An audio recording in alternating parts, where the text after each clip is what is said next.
ایران و اسرائیل در پیشگاه والاحضرت همایون ولیعهد و با حضور والاحضرت شاپور غلامرضا پهلوی دیدار پایانی را برگزار می‌کنیم. قلیچ به عادلخانی از همونجا روی دروازه و گل تنها گلی که ایران رو به پیروزی می‌رسونه. بچه‌های ایران در این لحظه با این کیفیت یک بار دیگه توصیف می‌کنیم که این گل به چه کیفیتی به ثمر رسید. از جبهه راست قلیچخانی توپ رو صاحب شد، به جبهه چپ کشون، این توپ رو برید برای عادلخانی، از اونجا روی دروازه دفاع تیم اسرائیل روی این توپ اثری گذاشت و آسیایی انجام شد.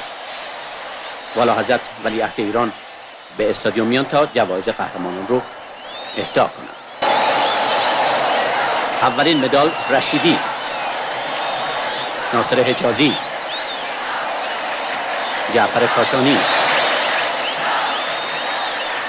پرویز قلیچخانی، حسن روشن، علی جباری، عادلخانی، کارگرجم، آشتیانی، مودت،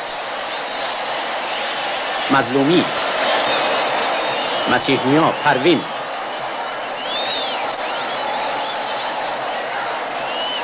محمد صادقی، غفور جهانی، عزت جان ملکی، جوانانی که در تیم ملی جوانان ایران عضویت داشتن حالا به تیم ملی راه یافتند.